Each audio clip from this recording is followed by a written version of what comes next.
ಶುಭೋದಯ. ಇವತ್ತಿನ ನುಡಿಮುತ್ತಿ ಏನಪ್ಪ ಅಂತ ಅಂದರೆ, ನಮ್ಮನ್ನು ನಾವು ಪ್ರೀತಿಸಿಕೊಂಡಾಗ ನಮ್ಮ ಬೆಲೆ ನಮಗೆ ತಿಳಿಯುತ್ತೆ ಅಂತ ಹೇಳ್ತಾ ಇದೆ ಇವತ್ತಿನ ಕತೆ. ಕತೆ ಏನಪ್ಪ ಅಂತ ಅಂದರೆ, ಒಬ್ಬ ಹುಡುಗ ಇರ್ತಾನೆ.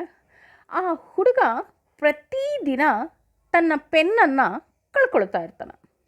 ಪ್ರತಿದಿನ ಅದು ಹೇಗಾಗೋಗಿರುತ್ತೆ ಅಂದರೆ, ಅವನನ್ನು ನೋಡಿದವ್ರು ಎಲ್ರಿಗೂ ಗೊತ್ತಿರುತ್ತೆ, ಅಯ್ಯೋ ಇವನು ಮರುಗುಳಿ ಕಣ್ರಿ, ದಿನಾ ಪೆನ್ ಕಳ್ಕೊಳ್ತಾನೆ ಅನ್ನುವಂತಹ ಪಟ್ಟ ಅವನಿಗೆ ಬಂದುಬಿಟ್ಟಿರುತ್ತೆ. ಅಂದರೆ ಅವನು ನೋಡಿದ್ರೆ ಪೆನ್ ಕಳ್ಕೊಳ್ಳೋ ಹುಡುಗ, ಮರ್ತು ಹೋಗೋ ಹುಡುಗ ಅಂತ. ಒಂದೇ ದಿನ ಇದಕ್ಕಿದ್ದ ಹಾಗೆ ತನ್ನ ಬಾಲ್ಯದ ಸ್ನೇಹಿತನನ್ನು ಅವನು ಭೇಟಿಯಾಗ್ತಾನೆ. ಭೇಟಿಯಾದಾಗ ಅವನಿಗೆ ಎಷ್ಟು ಖುಷಿ ಆಗುತ್ತೆ ಅಂತ ಅಂದರೆ, ತನ್ನ ಎಲ್ಲ ಮಾತು, ಅವನ ಭಾವನೆಗಳು ಎಲ್ಲವನ್ನು ಅವನು ಹಂಚ್ಕೊಳ್ತಾನೆ. ನಾವು ಹೇಗೆ ಫ್ರೆಂಡ್ಸ್ ಸಿಕ್ಕಿದಾಗ ಹಂಚ್ಕೊಳ್ತೀವೋ ಅದೇ ರೀತಿ. ಮಾರನೇ ದಿನ ಆ ಫ್ರೆಂಡ್ ಏನಿದ್ದಾನೆ, ಅವನು ಒಂದು ದೊಡ್ಡ ಕಂಪನಿಯ CEO ಆಗಿದ್ದಾನೆ. ಯಾವುದೋ ಒಂದು ಡಾಕ್ಯುಮೆಂಟಿಗೆ ಸೈನ್ ಹಾಕಬೇಕಾಗಿರುತ್ತೆ ಸ್ಕೂಲಿಗೆ ಹೋಗಿ. ಸೊ ಇಬ್ಬರು ಸೈನ್ ಹಾಕಕ್ಕೆ ಹೋಗ್ತಾರೆ. ಇವನಿಗೆ ಆಶ್ಚರ್ಯ ಆಗುತ್ತೆ, ಇದ್ಯಾಕೋ ಇನ್ನೂ ಇಷ್ಟು ಚೀಪ್ ಪೆನ್ನನ್ನು ನೀನು ಯೂಸ್ ಮಾಡ್ತಾ ಇದೆಯಾ ಅಂತ. ಆಗ ಅವನು ಹೇಳ್ತಾನೆ, ಅಯ್ಯೋ ನಿನಗೆ ಗೊತ್ತಿಲ್ವೇನೋ, ನಾನು ದಿನಾ ಪೆನ್ ಕಳ್ಕೊಳ್ತೀನಿ, ಅದಕ್ಕೆ ಕಮ್ಮಿನಲ್ಲಿ ಕಮ್ಮಿ ಬೆಲೆ ಅಂತಹ ಪೆನ್ನನ್ನು ನಾನು ಇಟ್ಕೊಂಡಿದ್ದೀನಿ. ಕಳೆದು ಹೋದರೂ ನನಗೇನು ಅನಿಸೋದಿಲ್ಲ. ಕಾಸ್ಟ್ಲಿ ಪೆನ್ ತೊಗೊಂಡು ಕಳ್ಕೊಳ್ಳೋದಕ್ಕಿಂತ ಅದೇ ದುಡ್ಡಲ್ಲಿ ಚೀಪ್ ಪೆನ್ ತೊಗೊಂಡು ನಾನು ಇಟ್ಕೊಂಡಿದ್ದೀನಿ, ದಿನ ಕಳೆದು ಹೋಗುತ್ತೆ ಅಂತ ಹೇಳ್ತಾನೆ. ಆದರೆ ಅವನು ಸೈನ್ ಮಾಡಬೇಕಾದ್ರೆ ಒಂದು ಬೆಳ್ಳಿಯ ಪೆನ್ನು, ತುಂಬ ಕಾಸ್ಟ್ಲಿ ಪೆನ್ನು, ಅದನ್ನು ತೆಗೆದು ಸೈನ್ ಮಾಡ್ತಾನೆ. ನೋಡು, ಇವತ್ತಿಂದ ನೀನು ಈ ಪೆನ್ನನ್ನು ಇಟ್ಕೊತಿದ್ಯಾ ಅಂತ ಹೇಳ್ತಾನೆ. ಅವನ ಸ್ನೇಹಿತ ಹೇಳ್ತಾನೆ, ಅಯ್ಯೋ ಬೇಡಪ್ಪ, ನಿನಗೆ ಗೊತ್ತಲ್ಲ ನಾನು ಮರುಗುಳಿಕೊಣೋ ಅಂತ ಹೇಳ್ತಾನೆ. ನೋಡು, ನೀನೇನಾದರೂ ಹೇಳು, ಒಂದು ಮಾತು ತಿಳ್ಕೊ, ಇದು ಕಾಸ್ಟ್ಲಿ ಕೇವಲ ದುಡ್ಡಿಂದ ಅಲ್ಲ, ಇದು ನಿನ್ನ ಸ್ನೇಹದ ಕುರುವಾಗಿ ನಾನು ಕೊಡ್ತಾ ಇದ್ದೀನಿ. ಇದು ತುಂಬ ಕಾಸ್ಟ್ಲಿ ಅನ್ನೋದಕ್ಕಿಂತ ನಾನು ಭಾವನಾತ್ಮಕವಾಗಿ ನಾನು ನಿನಗೆ ಕೊಡ್ತಾ ಇದ್ದೀನಿ.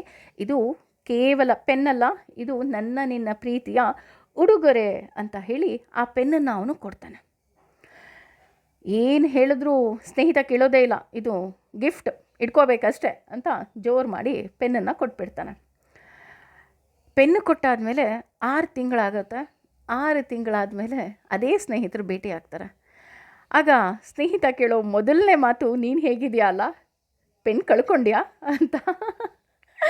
ಆಗ ಆ ಸ್ನೇಹಿತ ನಕ್ಬಿಟ್ಟು ಹೇಳ್ತಾನೆ, ಹೇಗೋ ಕಳ್ಕೊಳ್ಳಿ, ನಿನ್ನ ಪ್ರೀತಿಯ ಉಡುಗೊರೆ ಅದು, ನಮ್ಮ ಸ್ನೇಹದ ಸಂಕೇತ ಅದು, ನೋಡು ಇದೆ ಅಂತ ತಕ್ಷಣ ಅವನ ಪಾಕೆಟ್ಟಿಂದ ಆ ಪೆನ್ನನ್ನು ಅವನು ತೋರಿಸ್ತಾನೆ. ಈ ಕತೆ ನಮಗೇನು ಹೇಳುತ್ತೆ ಅಂದರೆ, this is A wonderful story. ನಿಮಗೆ ಅನ್ನಿಸ್ಬೋದು, ಏನಿದು ಪೆನ್ನು ಅಂತ.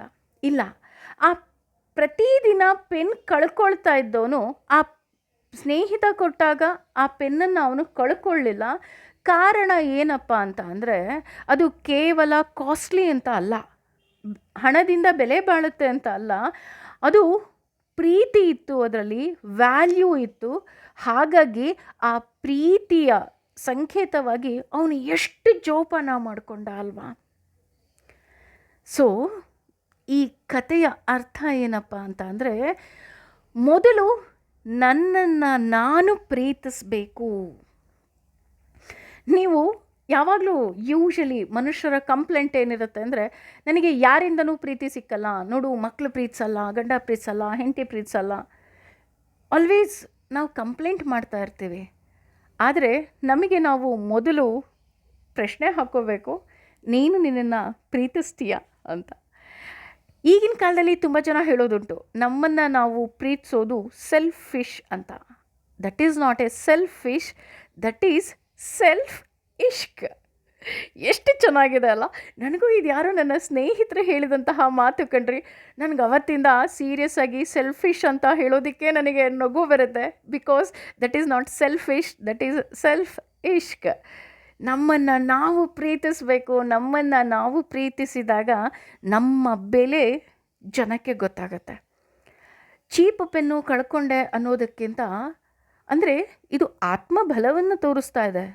ಹಾಗಾಗಿ ನನ್ನನ್ನು ನಾನು ಪ್ರೀತಿಸಬೇಕು, ನಂತರ ಆಟೋಮೆಟಿಕಲಿ ಬೇರೆಯವರು ಸಹ ನಮ್ಮನ್ನು ಪ್ರೀತಿಸ್ತಾರೆ.